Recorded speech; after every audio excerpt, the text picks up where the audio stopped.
Welcome, reading one.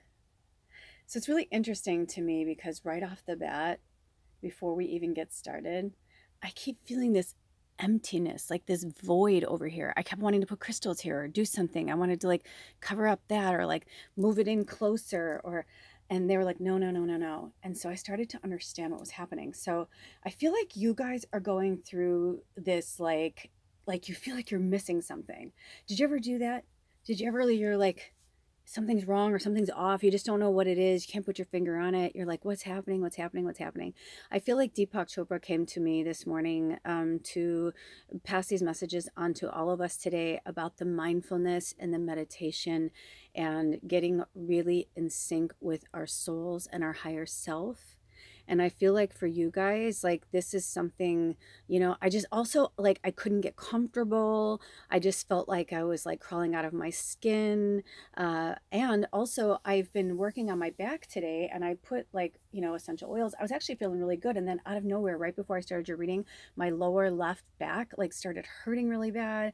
And I was just like, oh my gosh, I'm like, what is going on? Like my whole body just like started hurting, and as an empath and, as a medium, a telepath and all that, it's like I can hear, feel, smell, and taste things that another person is experiencing. And so I am just feeling a lot of discomfort with you guys, just a lot of pain, a lot of discomfort. And so now I'm sitting in the lotus position. I'm trying to sit straight up with my back straight. And I'm hearing for you guys right off the bat, meditation, mindfulness, yoga, stretching your body, getting your body moving so that you can wake up your senses. So, and now to your question, because I know you guys are probably chomping at the bit and my whole body's got the chills all over it. So your question is, what do I want?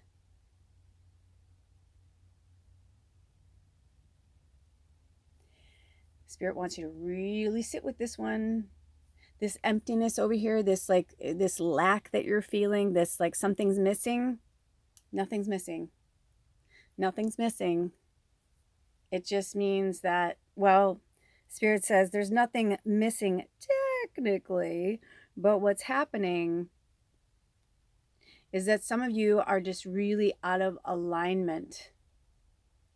And for some of you, it's just, you're not really out of alignment. You're just like more like some of you, I'm feeling like this very desperate energy. And then others of you, I'm feeling a very kind of calm, like, something's coming or, blah, blah, blah. You're just feeling a little antsy in your pantsy. I get it. I do the same. I feel the same. I had this moment with Spirit because I started doing the same thing I've done before, which is, asking the same questions and expecting a different answer, right? It's like the definition of insanity. So, Spirit keeps telling me I will get into my new house when it's time to move into my new house and not a moment before. And I just got this kind of stern thing with them. And I was like, meh, like a little kid, I'm like, I just want to move in. I'm just excited. They're like, okay, all right. So then they started like having me look at ideas for the house and starting to get more excited about ideas about the house and things like that.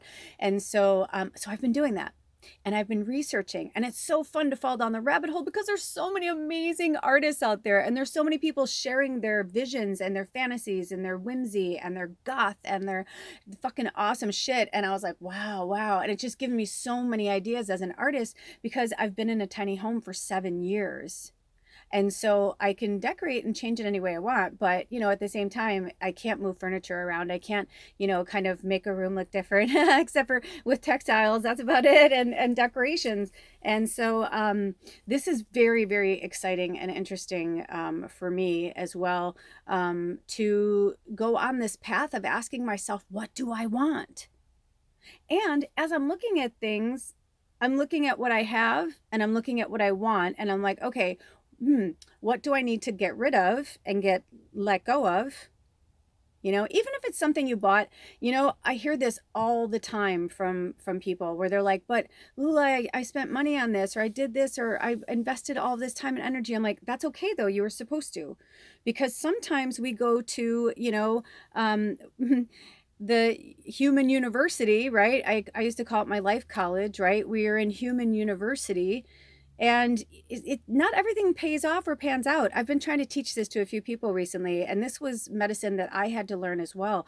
That sometimes things just don't fucking pan out the way you want them to pan out. I mean, that's just the way it is. And you may spend thousands of dollars. You know, you hear about this where like doctors are like, my parents, you know, spent hundreds of thousands of dollars for me to go to school and gave up this and that and whatever so that I can go to school, but I don't want to be a doctor anymore. I have to be a doctor, you know, at least until they're dead.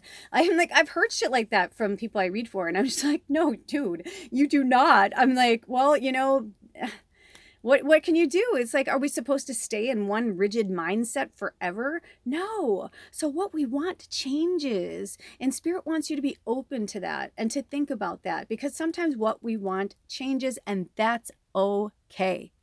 Even your shell, I feel like your shell is like, look at this. Look at all the, I'm going to come from this side so you get a better lighting. I mean, look at this. Now look at inside here. This is, it's almost like a drilled hole, right? But that's from, I believe that was, I forget what they're called, but like they lived inside of there, right? I always listen for it. You know, if you go to the beach and you see, you know, any living things on it, always like bring it to your ear, because you'll hear clicking, or you'll hear some type of little noises. So, because you don't want to kill them, you know, plus they're part of the ecosystem. But I mean, look at this. This is you. This is what you chose, right? Are you happy with your choice? Are you somebody that chooses something and you're really happy with it until you see something better? Do you do that? I've done that, right? We're just like, oh, well, I kind of like that one better, you know? And it's like, well, that's the one you chose, you know?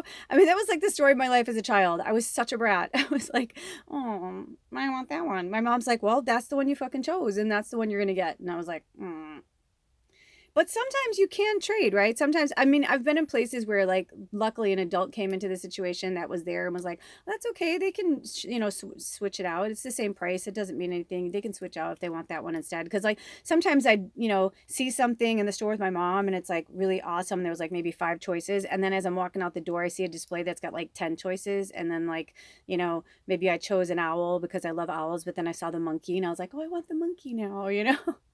It's like, yeah, I could have been happy with the owl, but I was really drawn to the monkey. And I feel like maybe that's like an analogy for you guys. Like, what's going on in your life that you know, there's something going on there. So let's see. Also, I'm like feeling super parched, so drink some water. It must mean that some of you are lacking, like you're really dehydrated. So, you know, keep drinking water. Now, you don't have to go crazy. You know what I mean? Just drink a normal amount. Drink when you're, I saw this thing with Satguru, and he said, you know, somebody asked him how much water you should drink, and he said, drink when you're thirsty. I thought that was really powerful, because it's true, right? Because we hear these things, drink more water, and then they're making bottled water, which is, you know, good because our water sources and systems haven't been so great on the planet. But anywho, I digress. Okay, so spirit for reading 1. I don't know if we're going to get more than 1 card. What do I want? What do I want? What do I want? Okay. All right. All right. Ooh, okay. Okay. This is the first card. Ooh, and it's in reverse. Oh my goodness. It's the world card. I want the world. Because you said, what do I want? And you want the world. Also, I think that's really interesting that it's a lion. Whenever there are animals in the cards, because I work so closely with the spirit animals, that is always, always an inclination for you to research those animals. You don't have to, but it's highly recommended because they're calling to you. And so we've got the rabbit inside the bubble with a little flower. This reminds me of spring, actually. It was in reverse, so we're going to get to that medicine. But just in the scrying and in the pictures and all that, like, what imagery do you see? You know, we're all going to receive different messages, right?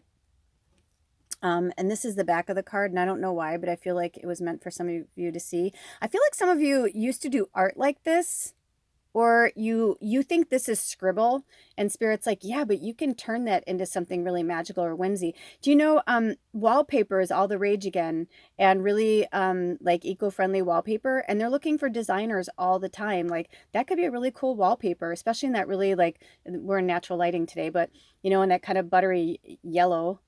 but also like with this kind of ombre up here.